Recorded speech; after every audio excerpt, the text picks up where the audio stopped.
दोस्तों इनसाइड में मुतफ़क़र में कुछ हमले नवाज शरीफ को धमकी मिल गई है और नवाज शरीफ ने इस धमकी के बाद जो सूरत हाल है उसको एक नए तरीके के साथ टैकल करने का फैसला किया है और हालात को काबू में रखने के लिए मरीम नवाज और शहबाज शरीफ साहब की तरफ से जो मशवरा दिया गया था, नवाज शरीफ साहब ने इस मशवरे को भी मुस्तरद कर दिया है। बताया यह जा रहा है कि नवाज शरीफ साहब को धमकी देने के लिए एस्टेब्लिशमेंट एक मोहरा सामने लेके आई थी और उस मोहरे ने नवाज शरीफ साहब को बिटवीन द लाइन्स इस बात की तरफ इशारा किया था कि जनाब पहले तो जब आपको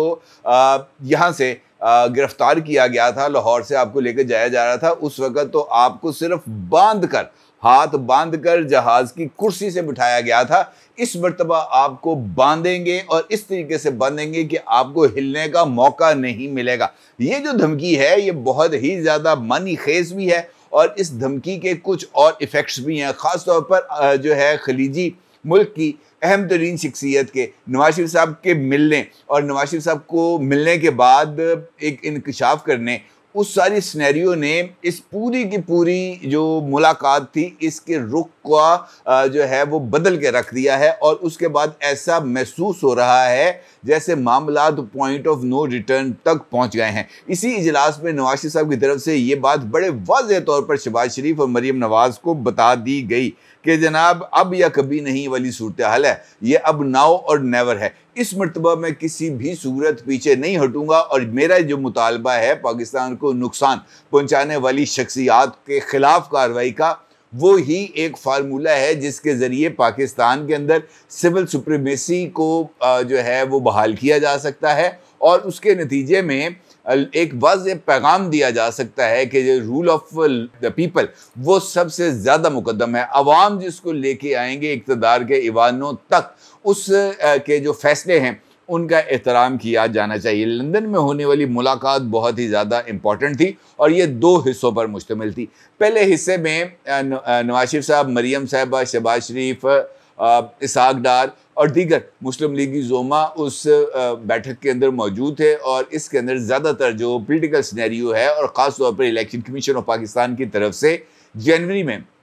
इंतखाबात कराने का जो इंदिया दिया गया है उसकी बाद की सूरत हाल और नवाज शरीफ साहब की वतन वापसी के हवाले से कानूनी रुकावटों का जायज़ा लिया गया और सबसे पहले कानूनी मामलात को ही ज़ेर गौर लाया गया। नवाज शरीफ साहब के वकील अमजद परवेज़ भट्ट साहब इस इजलास में मौजूद थे और उन्होंने जो उनके जहन के अंदर नवाज शरीफ साहब को कानूनी तौर पर मुआवनत फराहम करने का और उनको पाकिस्तान आमद पर गिरफ्तारी से बचने का जो उनके जहन में फार्मूला था, वो उन्होंने शुरका को उससे आगाह किया और गो हेड लिया उन्होंने मुस्लिम लीग नून की लीडरशिप, ख़ास तौर पर नवाज शरीफ साहब से कि जनाब मैं पाकिस्तान जाता हूं और जाकर आपके लिए जो लीगल रेमेडीज़ हैं इस का जो है बंदोबस्त करता हूं। और उसके बाद नवाज शरीफ साहब की तरफ से उनको ये गो हेड मिल गया है और 15 अक्टूबर यानी अगले महीने की 15 तारीख तक जो है वो अमजद परवेज़ भट्ट साहब जो हैं वो कानूनी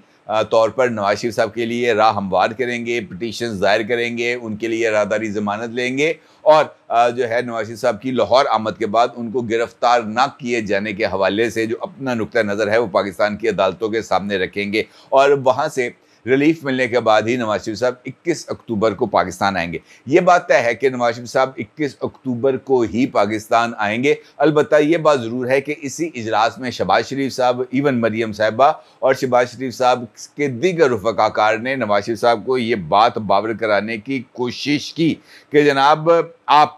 जो है फ़ैसला ज़रूर करें, आप जो है जो जिसे हम कह सकते हैं कि ये जो लोग जिनके बारे में आपका ये ख्याल है कि पाकिस्तान की दबाई के ज़िम्मेदार हैं, इन पर तनकीद ज़रूर करें और इनको जो है निशाना ज़रूर बनाएं, लेकिन इन लोगों को टुंग देने की बात ना करें, इन लोगों को कैफ़िर किरदार तक पहुंचाने की बात ना करें, क्योंकि तनकीद को इस्टेब्लिशमेंट बर्दाश्त कर लेती है, तनकीद को नज़रअंदाज भी किया जा सकता है, लेकिन अगर आप टुंग देने की बात करेंगे, कैफ़िर किरदार तक पहुंचाने की बात करेंगे, तो ये बात अगर मजाक में भी की जाएगी तो इस्टेब्लिशमेंट इस पर तती हो जाती है, वो गर्म हो जाती है, वो इस बात को किसी भी सूरत नज़रअंदाज नहीं करती। बताया ये जा रहा है कि शुरका की तरफ से नवाज शरीफ को ये बात समझाने का भी कोई फ़ायदा नहीं हुआ। नवाज शरीफ साहब के वही धाक के 3 पार्ट थे। उन्होंने कहा नहीं जनाब, जो मेरी तरफ से मुतालबा है 2 रिटायर्ड जनरल्स और 4 जजों का, इस बात से तो मैं किसी सूरत पीछे नहीं हटूंगा। अलबत्ता एक नुक्ते के ऊपर नवाज शरीफ साहब ने नीम रजामंदी का इजहार किया है और वो है जस्टिस एजाजुल एहसन, जो सिटिंग जज हैं सुप्रीम कोर्ट ऑफ पाकिस्तान के, और जस्टिस काजी फाइज ईसा साहब के बाद इन्होंने चीफ जस्टिस ऑफ पाकिस्तान बनना है। उसके हवाले से नवाज शरीफ साहब ने ये इस हद तक लचक ये दिखाई है कि वो एजाजुल एहसन साहब के हवाले से उनका नाम लेकर कोई तनकीद नहीं करेंगे। अलबत्ता उन्होंने एक विंडो ऑफ अपॉर्चुनिटी को ओपन रखा है, ये कहते हुए कि जनाब जब भी मुझे मौका मिला या मेरे हाथ कोई एविडेंस आया तब मैंने इस बंदे को नहीं छोड़ना, फिर मैं इसके खिलाफ जो है वो कानूनी लड़ाई लड़ूंगा और भरपूर जो है वो कानूनी लड़ाई लड़ी जाएगी। इसके अंदर किसी तरह का कोई वो हेर फेर नहीं होगा, इसके अंदर किसी तरह की कोई कमी बेशी नहीं होगी। अब अगर आप देखें तो इसका मतलब ये हुआ, ये जो बैठक हुई है लीडरशिप की, इसमें 2 चीज़ें बड़ी सामने नज़र आ रही हैं। एक, नवाज शरीफ साहब का अभी तक 21 अक्टूबर को वतन वापसी का प्लान फाइनल है। नंबर 2, नवाज शरीफ साहब इस्टेब्लिशमेंट या किसी और के कहने पर अपना जो नैरेटिव है इसको बदलने के लिए तैयार नहीं है। इसका मतलब ये है कि नवाज शरीफ साहब का जो बयानिया है वो इस्टेब्लिशमेंट के साथ साथ अदलिया के खिलाफ भी होगा और इसी बयानिया को नवाज शरीफ साहब पिच करते हुए जो इलेक्टोरल नैरेटिव है उसकी बुनियाद रखेंगे। अब ये जो है अदलिया और इस्टेब्लिशमेंट, यही एक ऐसा फैक्टर है जो मुस्लिम लीग नून के बहुत सारे लोगों के लिए बहुत बड़ी सरदर्द है, क्योंकि उनका ये मानना है कि पाइन एक दफ़ा फिर इस्टेब्लिशमेंट ने लड़ाई। तो वो ये कहते हैं कि जनाब हमने कब तक आखिरकार इस्टेब्लिशमेंट के साथ लड़ाई करनी है। हमने इस्टेब्लिशमेंट के साथ 1 नहीं 2 नहीं 3 मरतबा लड़ाई करके देख लिया है और अभी तो ताज़ा तरीन मिसाल इमरान खान की हमारे सामने है, जिसने इस्टेब्लिशमेंट के खिलाफ लड़ाई की है और अभी तक अटक जेल में है। मुकदमा उसका सुनने के लिए कोई तैयार नहीं है, एप्लीकेशंस के ऊपर उसका कोई फैसला देने के लिए तैयार नहीं है। 200 से ज़ायद उसके ऊपर मुकदमे बन गए हैं। आप हमारे साथ करना क्या चाहते हैं? ये एक ऐसा नुक्ता है जो जिसने इस वक्त, अगर मैं ये कहूँ कि मुस्लिम लीग नून को 2 हिस्सों में तकसीम कर दिया है, तो ये कहना गलत नहीं होगा। उस पर तो राय है कि नवाज शरीफ साहब की इस मुलाकात से पहले अरब शख्सियत की भी मुलाकात हुई और इस्टेब्लिशमेंट का एक मोरा भी सामने आ गया। अलबत्ता यहाँ पर मैं आपको एक और बात बताता चलूँ कि इसी मीटिंग के अंदर, जिस मीटिंग का मैं आपके साथ जिक्र कर रहा हूँ, इस मीटिंग से पहले नवाज शरीफ साहब और शहबाज शरीफ साहब की एक अरब शख्सियत के साथ मुलाकात हुई। ये शख्सियत का ताल्लुक सऊदी अरेबिया से है और ये ख़ास तौर पर नवाज शरीफ साहब से मिलने आई थी और उनको ये पैगाम देने आई थी।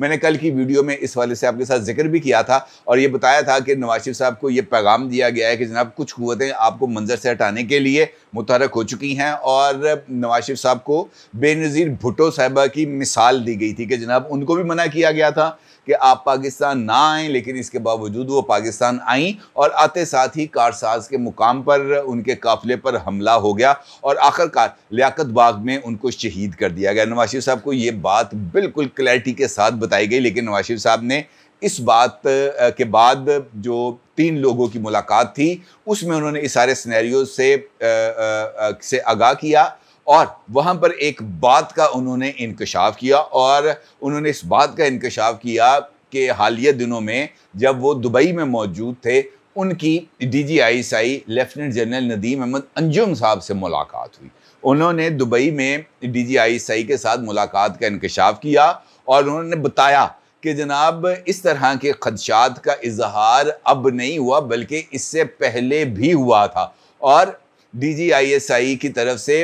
उनको यकीन दहानी कराई गई थी कि जनाब जब भी आप पाकिस्तान आएंगे और आपको जो है कोर्ट्स की तरफ से रियायत मिलेगी, आपको अगर कोर्ट जो है आपकी सज़ाओं को सस्पेंड कर देती है अगर, और आप जो है इंतखाबी कैंपेन चलाएंगे तब आपको फुल प्रूफ सिक्योरिटी दी जाएगी। इसका मतलब ये है कि ये जो इंकशाफ एक अरब शख्सियत की तरफ से किया गया है नवाज शरीफ साहब को, ये इंकशाफ उससे पहले ही नवाज शरीफ साहब के साथ हो चुका था और इसी सिनेरियो के अंदर DGI की उनके साथ मुलाकात हुई जिसका जिक्र खुद नवाज शरीफ साहब की तरफ से हुआ है कि जनाब मेरी मुलाकात हुई थी। इसका मतलब ये है कि वो जो अरब जो शख्सियत के पास इंफॉर्मेशन थी वो इंफॉर्मेशन किसी न किसी हद तक क्रेडिबल थी। अलबत्ता नवाज शरीफ साहब का ये कहना है कि जनाब ज़िंदगी मौत अल्लाह के हाथ में है, अगर जो है सिक्योरिटी के यकीन दहानी कराई गई है वो होगी, जो देखी जाएगी, जो रात कबर में आनी है वो आगे ही रहेगी। अलबत्ता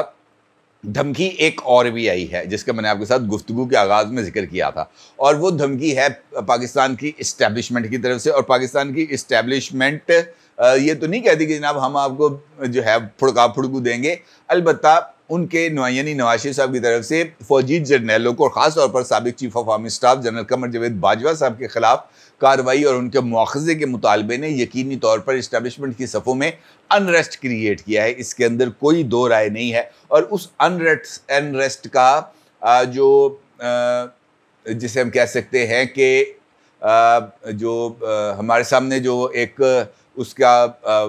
मंजरनामा आया है सामने, या उसके एक सबूत सामने आया है, वो है एक मोरा जो यकीनी तौर पर इस्टेब्लिशमेंट का ही फेस है। वो अगर किसी जगह पर बैठ के बात करता है तो फिर इसका मतलब ये है कि ये जो धमकी नवाज शरीफ साहब को बांध कर रखने की दी गई है, ये सिर्फ और सिर्फ एक पैगाम है जो नवाज शरीफ साहब को ये बताने के लिए है कि पाइन ये जो नैब के केसेस कुसेस जो बहाल हुए हैं ना, इसको आपने ईजी नहीं लेना। अब नैब के अंदर भी एक जर्नैल बैठा हुआ है, तो ज़रा ध्यान नल करना, ये सारी सिचुएशन आपके गले भी पड़ सकती है। फैसल वाउडा साहब बिलाशुबा इस्टेब्लिशमेंट के और इस्टेब्लिशमेंट में मौजूद शख्सियात के बहुत ही ज़्यादा करीब समझे जाते हैं, और आजकल वो बाकायदा मिशन पर हैं नवाज शरीफ साहब की वतन वापसी के हवाले से जो एक माहौल है ख़ास किस्म का एंटी वो क्रिएट करने में। वो हालिया दिनों में मुख्तलिफ टॉक शोज़ में भी गए हैं, और अभी उन्होंने रऊफ़ क्लासरा साहब का शो है, कल रात को आया था, उस शो में भी उन्होंने मुकाबले के अंदर उन्होंने शिरकत की है टॉलन टीवी के ऊपर।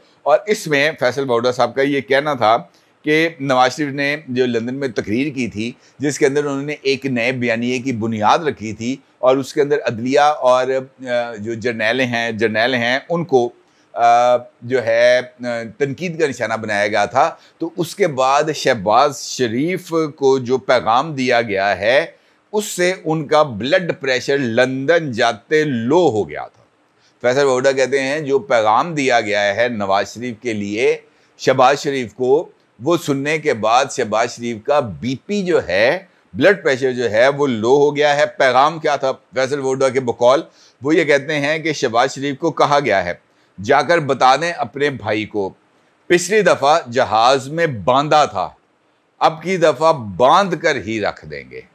ठीक है, वो जहाज़ से बांधने वाली बात तो खुद नवाज शरीफ साहब ने की थी ना कि जनाब जब उनको लेके आए थे उस वक़्त उनको जहाज़ से बांधा था। जब ये मुशर्रफ साहब का coup हुआ था और नवाज शरीफ साहब को लेके गए थे, वो लाहौर से कराची लांडी जेल में उनको कैद करने के लिए, वो 13 साजिश केस जो है वो कराची की अदालत में चला था ना, तो वो जहाज़ में नवाज शरीफ साहब को कुर्सी से उनको दोनों हाथ बांध कर लेके जाया गया था। उसी वाक़े की मिसाल दी है फैसल वाउडा ने कि जनाब पिछली दफ़ा बांध कर लेके गए थे, इस मर्तबा बांध कर ही रखेंगे, यानी इस मर्तबा जो है वो हाथ दोबारा खोले नहीं जाएंगे। और ये बड़ा सख्त पैगाम है, ये सख्त धमकी है फैसल वाउडा की तरफ से जो उन्होंने इस्टेब्लिशमेंट का नाम लेके दी है कि पैगाम दिया गया। पैगाम यकीन मैंने नाम ने तो नहीं देना ना उनको पैगाम, शहबाज शरीफ साहब को। शहबाज शरीफ साहब को गुजरांवाला में जिस बंदे ने चिड़े खाते हुए पैगाम दिया था वो अपना ही पैगाम था ना, वो पैगाम एक ख़ास वजूहात की बिना पर था। और फैसल वाउडा का ये कहना है कि वो पैगाम सुनते शहबाज शरीफ साहब का बीपी लो हो गया था, और फिर वो भाग लंदन गए हैं और जाकर ये पैगाम उनको सुनाया है कि जनाब पिछली दफ़ा बन के रखे थे, ऐद की बन के ही रख देंगे। तो ये बड़ी ये ख़तरनाक सिचुएशन है। इसका मतलब ये है कि ये जो खेल है ये कोई नए रुख पर जा रहा है, और इस नए रुख के बाद अब अगला कौन सा जो है